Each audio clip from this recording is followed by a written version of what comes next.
ash, bone and sickle,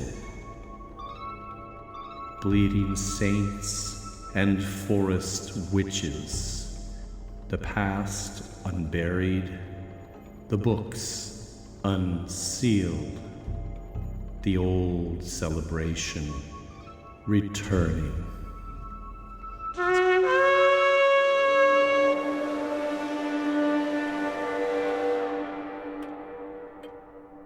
Hello, and welcome to my study. Please come in and have a seat. All the books surrounding you are those used as sources for our show. We will be sharing with you tonight some interesting selections from one of these volumes, assisted. I guess you could call it that, assisted. Should I just sit this one out? No. You don't want me in it. I can see you're still fuming. I'm not. Then can we get through this without you snipping at me?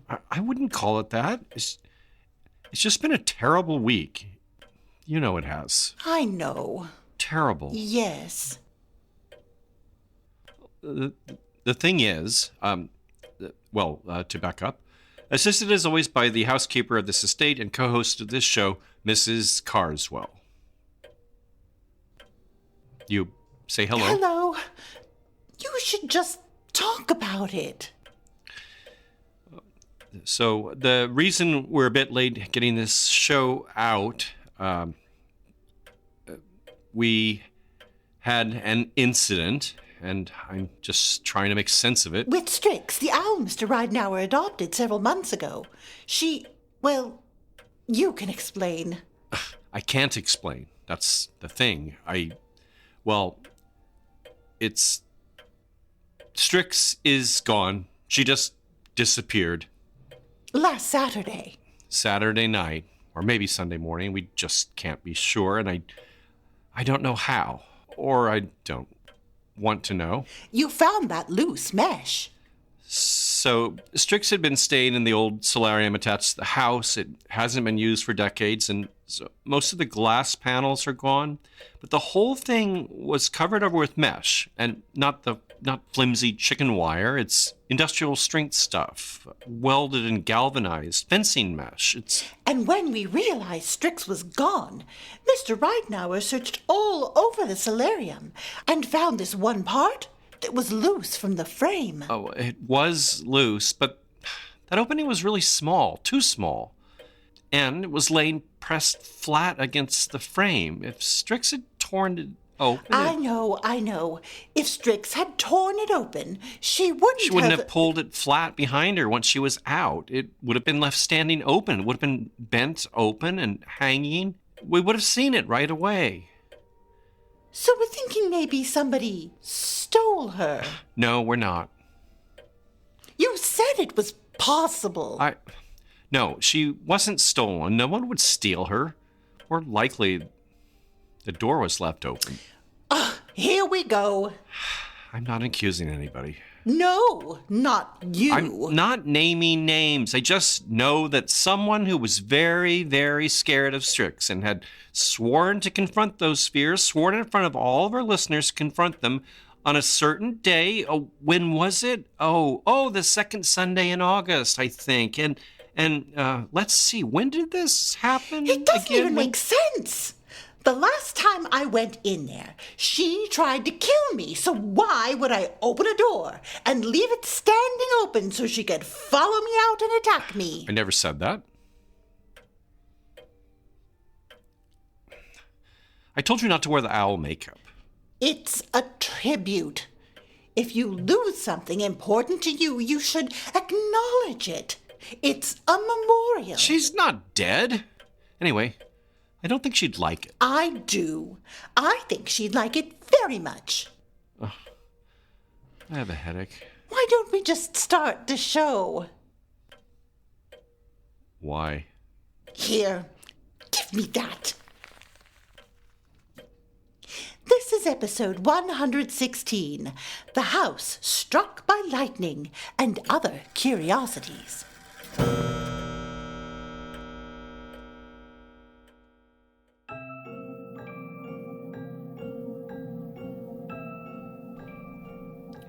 So I am your host, Al Ridenauer, and this show, Bone and Sickle, examines the intertwining of horror and folklore in a historical context. I started the show as a way to further explore this area of intersection after writing my book, The Krampus and the Old Dark Christmas, and am currently working on a related volume. Once that work is complete, at some point in the fall probably, we will be back to our old format, by the way. Bone and Sickle only exists thanks to the generosity of our Patreon donors who receive monthly rewards, including not one, but 2 bonus episodes. And I'll have more on all that at the end of our show.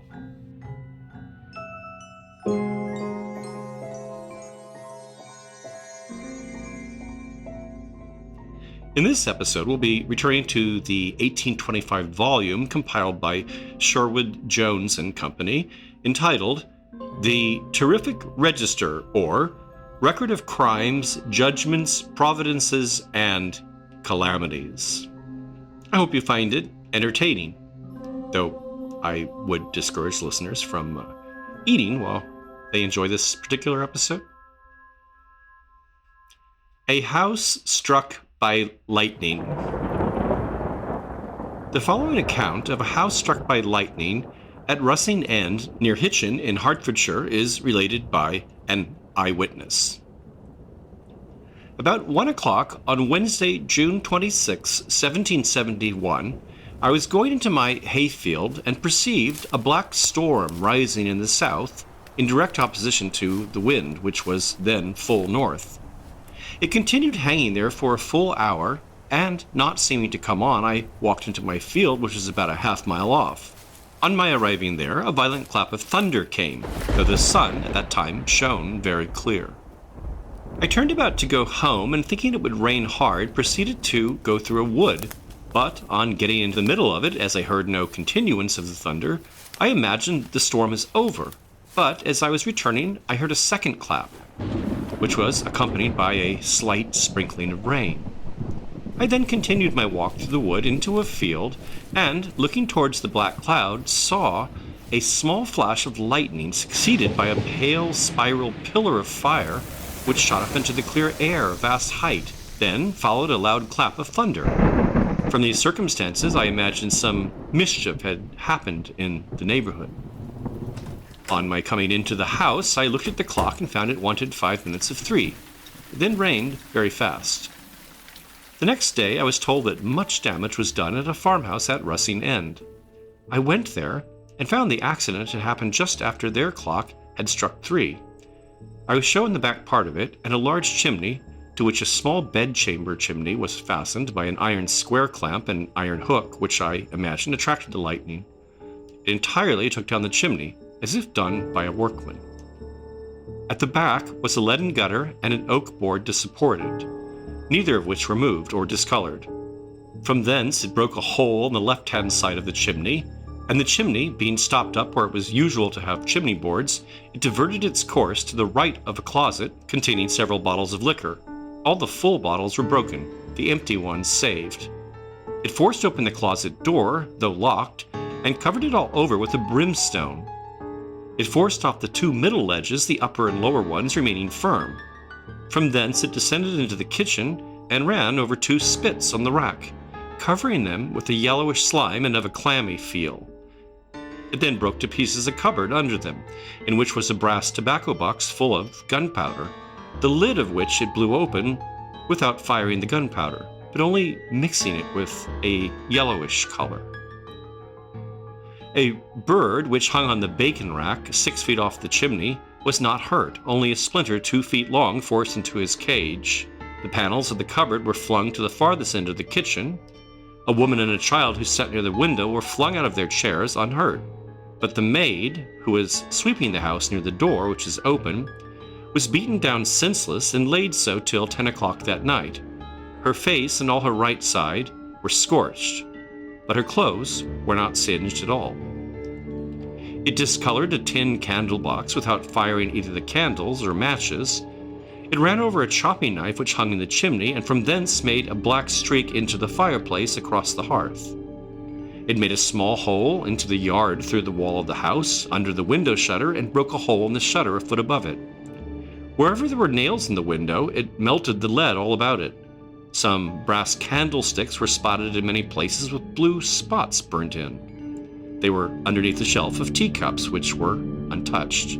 It went out the door obliquely into the stable and passed under the horses' bellies without harm, but so terrified them they would not feed for the remainder of the day.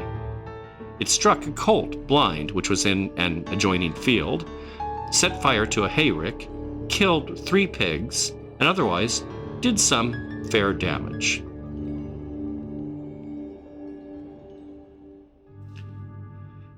Now, I apologize to our Catholic listeners for this one. It's obviously a Protestant author.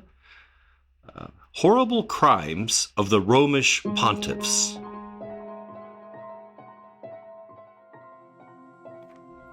Of Pope Formosus, it is said that his successor, Stephen VII, considered him so horrid a criminal that he caused his body to be dug out of the grave and thrown into the Tiber. Stephen himself was regarded as equally infamous and strangled on account of his crimes. Pope Sergius was so far lost to all sense of shame that he openly kept both a mother and daughter as mistresses. Like many other modern concubines, these holy females, for everything is esteemed holy that belongs to the Pope, regulated all matters of state and governed the church as best suited their interests. John VII is accused of practicing magic, of paying divine honors to Venus and Jupiter, and of having debauched females on the steps of the altar. He was afterwards deposed by a council supported by an emperor, but this act has been censured by some popish writers on the ground that no man on earth has right to judge as to the conduct of a pope. Boniface VII is accused of murdering Benedict VI in order to make way for his elevation to the papal see. It is, indeed, admitted by Cardinal Benno that a poisoner of the name of Brazet was kept in pay at Rome by his aspiring brethren, and that this holy assassin actually carried off 7 or 8 popes by poison at the instigation of these cardinals who became impatient to fill the chair of St. Peter. It is charged against Alexander VI that, after debauching his own daughter, he gave her to one of his sons as mistress, who transferred her to another son, with whom she afterwards lived as a wife. This monster was chiefly distinguished for his cruelty and an immoderate desire of promoting his natural children to dignities and honors. One of his sons, in concert with Alexander, had prepared poison for 2 cardinals whose property he wished to inherit. But by mistake of the cupbearers, they drank the poison themselves. Alexander expired in horrible torture, and his death was worthy of his life, and gave great joy to the Romans and to all of Italy.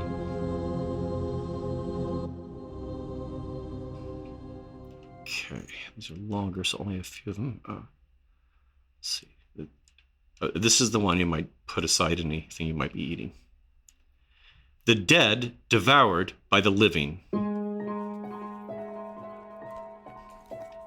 Instances of extraordinary and depraved appetites may be found in the writings both of ancient and modern authors, and there are also many cases on record in which it will be seen that this horrible disease has reached to a most astonishing height, but not one of them can parallel the following disgusting narrative. We have some recollections of reading an account of a brutal Englishman whose depraved and unnatural appetite could only be appeased by human flesh. But even this case was not attended with such diabolical circumstances of depravity and horror as will be found in the perusal of the following.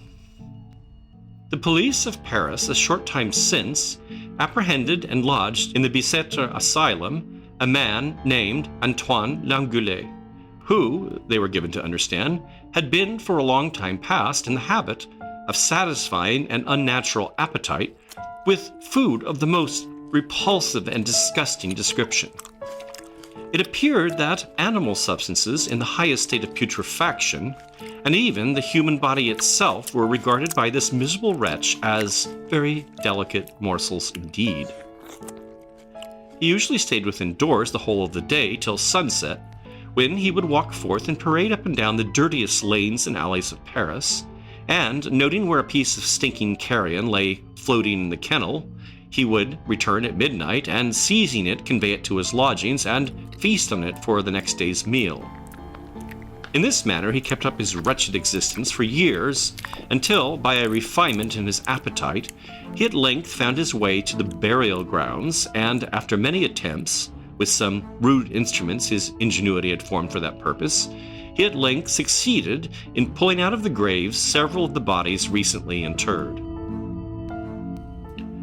His appetite was so ravenous that he would feast upon them on the spot, and covering the remains with soil, would return for several successive evenings to finish the repast. As he states, he was at first fearful of being seen carrying anything from such a place as a cemetery.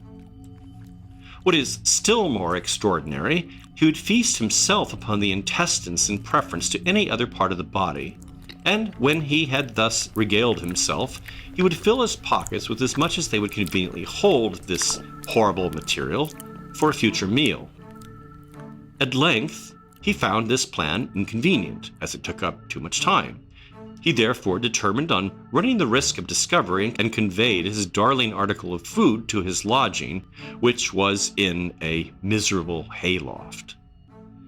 Thus he attempted, and actually conveyed several times, the whole of the body of a young female which had been entombed a week before. Here he was discovered regaling on his truly horrible repast, and the terrific appearance which the whole scene presented struck the beholders with unspeakable horror.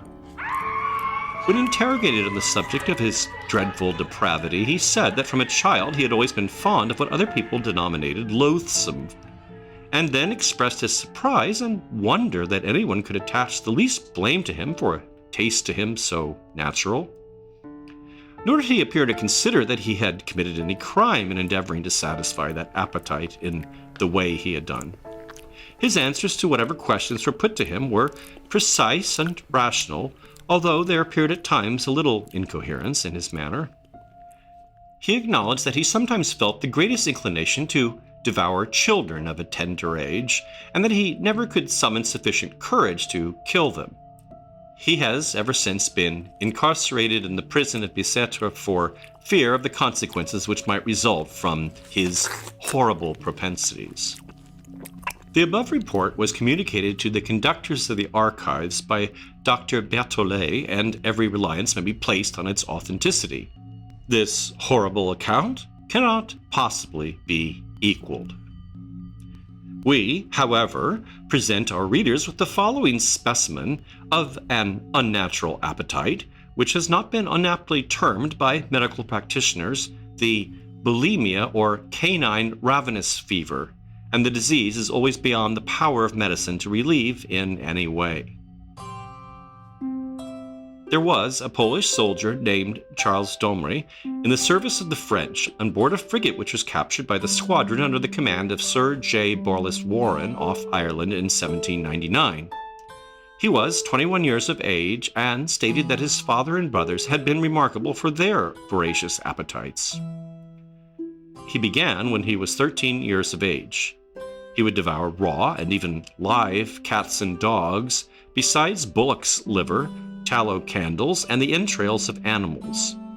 One day, September 17, 1799, an experiment was made of how much this man could eat in one day. This experiment was made in the presence of Dr. Johnson, a commissioner of sick and wounded seamen, Admiral Child, and Mr. Forster, agents for prisoners at Liverpool, and several other gentlemen. He had breakfasted at 4 o'clock in the morning on 4 pounds of raw cow's udder. At 9:30 o'clock, there was set before him 5 pounds of raw beef and 2 tallow candles of 1 pound weight, together with 1 bottle of porter. At 1 o'clock, there was put before him 5 pounds more of beef, 1 pound of candles, and 3 bottles of porter. He was then locked up in the room, and sentries were placed at the windows to prevent his throwing away any of his provisions. At 2 o'clock, he had nearly finished the whole of his candles and the greater part of the beef. At 6:15, he had devoured the whole and declared that he could have eaten more. The whole of what he consumed in the course of that one day amounted to 4 pounds raw cow's udder, 10 pounds raw beef, 2 pounds candle, total 16 pounds, besides 5 bottles of porter. The eagerness with which this man attacked his beef when his stomach was not gorged resembled the voracity of a hungry wolf. He would tear off large pieces with his teeth, roll them about his mouth, and then gulp them down. When his throat became dry from continued exercise, he would lubricate it by stripping the grease off a candle between his teeth and then wrapping up the wick like a ball would send it after the other part in a single swallow. He could make shift to dine on immense quantities of raw potatoes or turnips, but by choice he would never taste bread or vegetables. He was, in every respect, healthy, 6 feet 3 inches high, of a pale complexion, gray eyes, long brown hair, well-made but thin, his countenance rather pleasant, and he was good-tempered. His perspiration was profuse, to which Dr. Johnson and other medical men have ascribed the rapid dissipation of the ingested matter and his incessant craving for fresh supplies of food.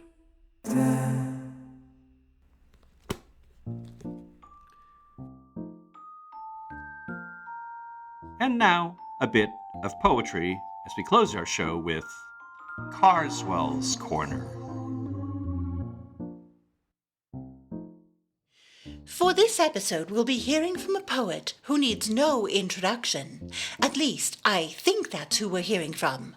The poet here being Edward Gorey. In 1973, he published one of his hard-to-find books called Limericks. In the various versions that came out, he's always credited as the illustrator, but there's another name, Betty Jane Wagner, who seems to be the author in one version. In another, she's called the editor, and another suggests that there are contributions to the text by Edward Gorey. In any case, it seems the poems very much were channeling Gorey's spirit. They weren't given titles, so we'll just call this one Father. Each night, Father fills me with dread when he sits on the foot of my bed. I don't mind that he speaks in gibbers and squeaks, but for 17 years, he's been dead.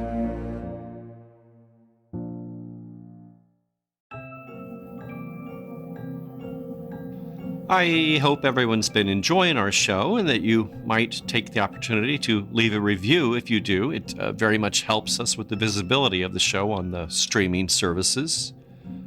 As promised at the top of the show, I'd like to provide a bit more on the rewards of joining Bone and Sickle via Patreon. A monthly pledge of $2 provides you immediate access to hundreds of show blog posts in which I share curious tidbits from history, folklore, and horror films sometimes. It's all related to the general subject matter of the show. Donating a mere $4 or more monthly brings you not one, but 2 short extra episodes. Other rewards include downloads of the show soundscapes heard under the narration, the show scripts, my Krampus book, various t-shirt and mug options, the Bone and Sickle candle, and unique and hand-packed mystery kits. Pledges start at $1 a month and can be canceled at any time. And we do have some new subscribers we want to acknowledge this time around. Thank you to James Swartout, Raphael, and Grubnash for a very generous annual pledge. Bone and Sickle is written and produced by me, Al Ridenour. Mrs. Carswell is played by Sarah Chavez, whose projects and writing related to death and culture you can track at sarah-chavez.com. Thanks so much for listening.